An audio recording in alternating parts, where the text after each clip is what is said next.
It's crazy to think that the biggest controversy that Nicki dealt with her entire career was completely because of who her husband is. Let's get it out the way. Nicki Minaj is without a doubt one of the most successful female rappers to ever step into the game and one of the most successful rappers, period. After years of grinding, Nicki got a coveted co-sign and record deal from Lil Wayne and Young Money. All that time honing her craft turned her into a superstar, showing up Kanye on his own and pulling 6 figures for a verse. For the most part though, Nicki steered clear of the street that has jammed up so many rappers of our generation, including her longtime rival Lil Kim. Not to say that she doesn't want the smoke, she's publicly beefed with a bunch of celebrities, radio hosts, and rappers from Remy Ma to Miley Cyrus to Cardi B and the whole lineup at Hot 97. But in the last few years, Nicki's notoriety increased due to her reunion with an old flame from the neighborhood which she grew up in. Kenneth Zoo Petty first dated Nicki back when they were teenagers at LaGuardia High School in Queens. It was short-lived and the two of them went their separate ways. Nicki went on to hustle towards making it in rap, while Petty spent 4 years in prison after being convicted of a first-degree attempted rape. After being released, Petty was locked up again for manslaughter charges, downgraded from a second-degree murder after he copped up to shooting a man named Lamont Robinson multiple times. Petty served 7 of the 10-year sentence and reconnected with Nicki in 2018. Within a year, they got married and set off a wave of controversy when Petty's past was made public. The internet went crazy when they found out Nicki, one of the most famous people on earth, married a convicted who admitted to a murder. Nicki defended her man, casting doubt on the charges brought against him, but it turns out that Nicki was allegedly waging a major intimidation campaign behind the scenes in an attempt to clear her new husband's name. Petty got arrested again in 2020 for failing to register as offender, which allegedly motivated Nicki to find a way to get to his accuser, a woman named Jennifer Huff, to recant her accusation. Huff claimed that associates of Nicki would approach her and her family with threats and payments. At one point, someone apparently dropped 20 racks cash in her lap trying to get her to recant. Huff kept saying no, but suffered from paranoia because of how much harassment she apparently received from Nicki and Petty. Huff's family allegedly got caught up in the mess, with Nicki's people using every avenue they possibly could find to put pressure on Huff. Huff went public with her accusations about Nicki's intimidation campaign, which dragged the whole thing into court. In the midst of all this, Nicki and her husband got flagged with accusations that they were blood affiliated due to a video of Nicki and Petty riding through New York with a bunch of gang signs thrown around them. Because of this video, Nicki and Petty were accused of being linked to Mac Balla Brims, a violent set of bloods who the NYPD says is the most powerful gang in the city. They're one of, if not the biggest blood set in the city, and they're responsible for countless murders, robberies, and kidnappings. Huff even claims that one of the Brims took to Twitter shortly after the video dropped and directly threatened her life, tweeting, "Jennifer, if you see this, the mocks are coming to get you." Nicki ended up refuting everything in court, obviously, claiming the video shows a bunch of fans coming up to her in public and that she has no existing gang ties. It's one thing to throw shade on your old music, but to talk about your most successful, most popular record right before you're about to drop a new album, is that bold or is that just blowing your own spot? The way things are going right now, if Doja's next album is not a smash, she might as well just light her whole career on fire. Doja Cat's career has been full of whiplash. She went from being a literal meme to a bona fide superstar to being hell-bent on dismantling her career and her fan base in a very short time. She's managed to land hit records, dream collaborations, headlining festival slots, all while bouncing back and forth between genres and being one of the most polarizing artists in the game. Doja's been mega successful, but all that is on the line with this next project because she's alienated hundreds of thousands of her fans and basically disavowed all of her own work. So the question becomes, does she have what it takes to deliver that stone cold classic that she needs? As a teenage signee with a coveted label deal, including a management agreement from Jay-Z's Roc Nation, it seemed like the whole world was at her fingertips. But her career didn't exactly take off as planned. In fact, her early years in the music business, there were a lot of growing pains. She released an EP called Purr, which it did solid, and then followed that up 4 years later with a project called Amala, which didn't necessarily meet expectations. In August of 2018, after Amala respectfully bricked, she released a music video for a song called Moo. The song's goofy as hell, and the video goes right along with it. It shows her in her childhood bedroom,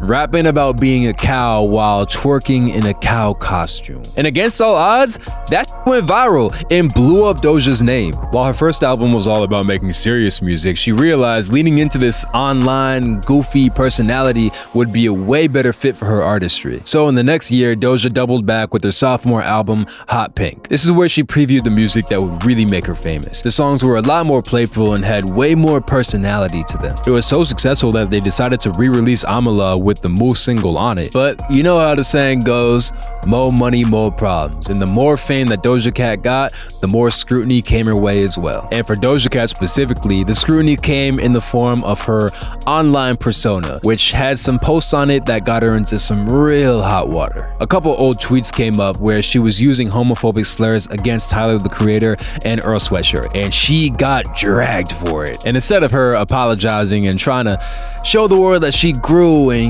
realized her wrongs, she doubled down on that, which made everything way worse. She later apologized and made a more sincere attempt, but it was too late at that point. So something that I didn't see coming, and I'm sure no one else did either, was this girl who back in 2016 was the biggest internet meme for getting fried on Dr. Phil, to her now becoming one of the most successful young entrepreneurs in the music industry, making millions a year.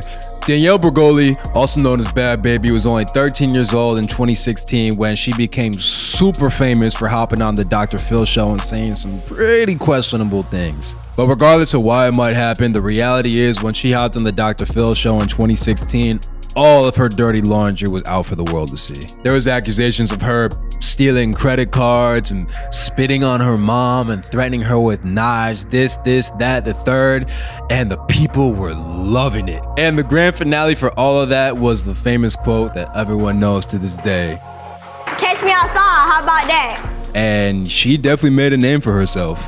But the reality is, when people blow up for these controversial reasons, they usually don't stay around that long. There's not really a lot of longevity in their careers because once the controversy goes away, a lot of people lose interest for the person. But Bhad Bhabie was completely different. She capitalized on the situation and she made sure she did not fall out of the public eye for a minute. At this point, Danielle rebranded herself as Bhad Bhabie and kept the momentum going by heading straight first into the controversy.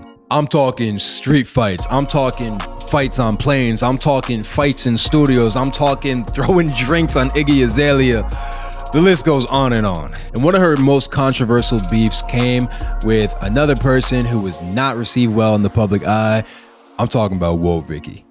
Whoa Vicky is someone who blew up from some questionable videos that she had and even more questionable, potentially racist-ish remarks that I'm definitely not repeating. And for whichever reason, these two hated each other, and whenever their paths would cross, it would not end well. One thing that Bhad Bhabie did get a lot of heat for, though, was this whole blackfishing type thing where she would post pictures with her skin looking not natural at all. And every time she got confronted with these accusations, she would wild out, curse the person out. It would just get super ugly. But as I said in the beginning, controversy can only take you so far, and you can only last so long involved in it as a human before you just crash and burn out. So Bhad Bhabie checked herself into a rehab in 2020 to deal with some drug problems and some other issues from her childhood. But she did at the same time reveal some shocking information about a wilderness program she was sent to, which is essentially like a program for high-risk kids to try and steer them on the right course that was set up by Dr. Phil. And from the outside looking in, it doesn't sound too bad. You're in nature, you get to hang out with animals, it sounds like a good time, but it was the complete opposite. While she was there, she dealt with abuse from head to toe from the staff. The initiation for the turnaround program was you had to sit in a teepee for 3 days straight, and you're not allowed to move, you're not allowed to lay down, you just need to sit there. And if anyone got in trouble there, they would get punished with manual labor, being forced to touch and work with horse manure, or having their bed taken away from them, or just a light smackdown. And to top it off, there was a potential murder there at the spot. This dude Jerry got smacked in the back of the head, and this kid Clay kind of just hopped on him and beat him until he was no longer here. And I'm not gonna lie, I can't even argue with this decision, because when she posted how much she made, how she made $54 million in a year off OnlyFans, like I can't hate on that. I really can't. Not only did that make her one of the highest paid creators on the platform, but just highest earning celebrities in general. And we're talking about someone who's 18, 19. And with this success, she was invited to speak at Oxford University, one of the most prestigious colleges in the world. Now imagine going from 13, getting bashed and embarrassed by the entire world after a Dr. Phil appearance, to speaking at Oxford to college kids. So you can say what you want about Bhad Bhabie, but she's winning at the end of the day. So yeah, that's Bhad Bhabie, one of a kind. While we're on the subject of celebrities whose marriages might have opened the doors to bigger and better paydays, we gotta talk about Kylie Jenner and Travis Scott. Beyond being Kardashian royalty, Kylie's cosmetic line landed her the dubious title of being the world's youngest self-made billionaire. And while Travis might have been best known for music, his partnerships with McDonald's and Louis Vuitton were hugely lucrative for him. The two of them have been through the storm together too, especially when they were at the epicenter of the tragedy at Astroworld. But the relationship did not last because Travis put it all on the line to hook up with the IG model named Roisin Carr. Roisin went public that she and Travis met on a music video set and kept the vibe going throughout Instagram DMs. She went ahead and said that Travis cheats on that every single night, and also claimed that Travis spent Valentine's Day with her just 2 weeks after Kylie gave birth to their second child. The rumors were serious enough that Travis went ahead and made a statement denying the entire thing, saying he spent Valentine's Day with Kylie and saying he has no idea who Roisin even is. The that makes this extra spicy is that this isn't even the first time Travis has been linked to Roisin. Back in 2009, he apparently had to postpone his whole tour so he could spend extra time with Kylie because of rumors that he'd been sleeping around. So it's safe to say that all talk about not knowing Roisin might actually just be to cover it. By the end of 2022, Travis and Kylie officially broke up, and by 2023, well, the rumor is that Travis showed up at Roisin's birthday party, more or less confirming the entire thing. It remains to be seen if Travis regrets this or not, but blowing up your relationship to your billionaire baby mama over an IG model is a bold choice. But you know what they say, the heart wants what the heart wants.